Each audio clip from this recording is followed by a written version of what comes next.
Welcome back. Hello if you're new.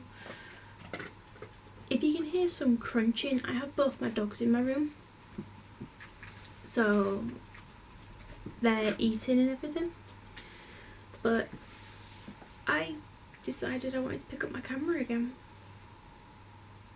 and talk about depression, because that's a fun subject. My brand that I'm trying to build is pretty much me dealing with diabetes and having everything to deal with it, including depression, high blood sugars, my therapy dog, everything to do with it. And one of the things is depression, and for the past few weeks my depression has been pretty bad. I've not wanted to get out of bed, I've not wanted to do my college work, I don't want to go out and see friends,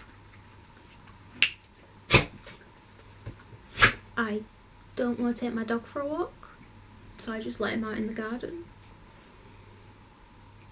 I had to force myself to go see my therapist a couple of weeks ago because I really didn't want to do it. The thought of going to my volunteering makes me feel physically sick. The thought about going back to college scares me so much.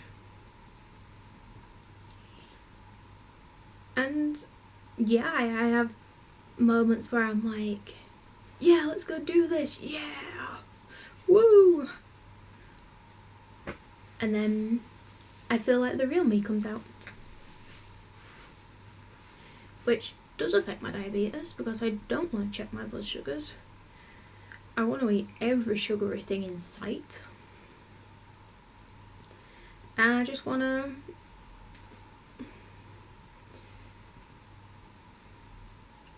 everything to be okay and everything to work out without me having to do any of the work. That was my phone. I will be doing a video eventually on something that's happened to me a few times, and I think it needs talking about because not a lot of people talk about it. A few weeks ago, just before Easter weekend, I had a miscarriage, and that threw me through hell. One of my closest friends left me. He just thought that that would be a good idea because I didn't tell him I was having sex with my own boyfriend. I'm sorry, but it's none of his business. He just said he'd had enough. I'd lied to him. No, I didn't feel like I had to tell him that I was having sex. It's none of his business. But to be fair, it's nobody's business. But obviously with having a miscarriage, I've had sex with somebody, and it's going to be nobody else but Peter. And that's when things started to spiral down a little bit. I lost all interest. I'd get up, I wouldn't get dressed, I'd stay on the sofa all day. And this is what depression does to people. And unfortunately, if you're a diabetic, you're 60 to 70% more chance likely of getting it. And yeah, they can give you medication, they can put you in therapy, but these people have no idea what it's like to go through it. Because it's different for everybody.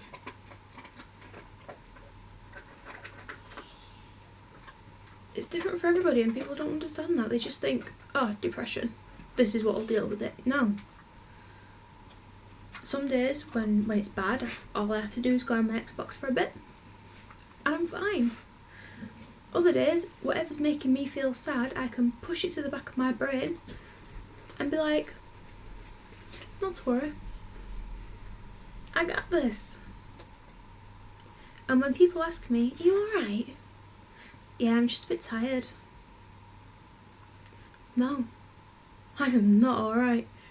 I want to scream at the top of my lungs that I am not okay. My depression's having a party in my head, making everything seem so important. Trivial things is becoming so important. I didn't shut the bathroom door when I went to the toilet.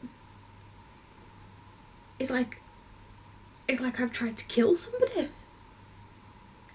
There's nothing in me at the moment that says to me, this is good, this is bad. Everything I do is bad. I'm making this video now thinking, oh my god, I really shouldn't be doing this. I'm going to upset somebody. My family's going to see this and they're going to think I'm talking about them, and I'm going to upset them. And that's not it. All it is me trying to get stuff off my chest. That's why I started this channel, to get things off my chest. And the one thing I'd like to get off my chest is this stupid pump. I hate being a diabetic. There, I said it. I hate it. My ex-boyfriend hurt me that much and did that much abuse to me. He broke my pump and I still used it because that thing was keeping me alive. But at the same time, there was leakage from a battery. Hang on. Alright, Bugsy. There was leakage in a battery. Now my heart doesn't work properly because of the damage being done. And nobody can understand how that feels. That because of somebody, I left him. I've now left and gone and I'm with somebody else. But there's things happening to me that are because of him. And that doesn't help with this. This is trying to process everything that it's going through, and it can't. My new therapist says I'm making excellent progress. But what is excellent progress? Me recognising that, yeah, things are bad? Or is it recognising I have made some horrendous decisions in the past that are now affecting my future? Or is it the fact that I'm making great progress in being able to admit these things have happened and then just magically forget about them? Because I can't do that. I am not the type of person who can just forget about what has happened.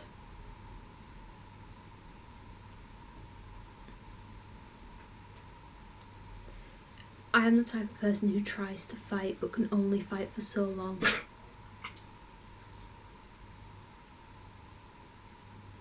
And I feel my fight is coming to an end. I can only take one more thing now, I think. And then that's it. That's how I feel, and I'm sorry if that upsets anybody. I'm sorry if anybody thinks this is aimed at you. It's not. This was just me today thinking I'm going to get my camera and I'm going to film something. I'm going to film something with my dogs in the room. But hey, next week, who knows how I'm going to be? I could be in an excellent mood next week. And I could be... Oh, Bugs is trying to climb on the table. I could be the happiest person in the world next week. Hell, 20 minutes from now, I could be absolutely fine. But nobody's going to know that. Nobody's going to know that I bounce from bad to good, bad to good, bad to good, bad to good. Nobody's going to know that. And I was thinking about it, and it's like, I've been like this for a long time. But nobody notices. And this is me rambling on. I'm going to try and leave this as unedited as possible.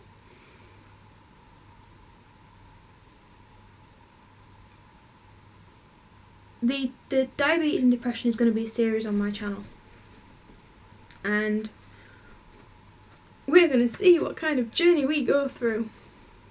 I've been to therapy today.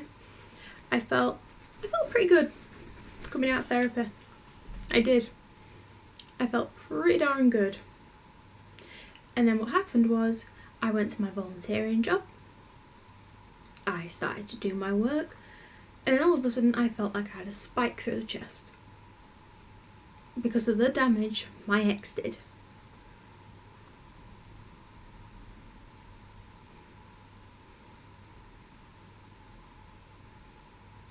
But hey, life's one big party, right?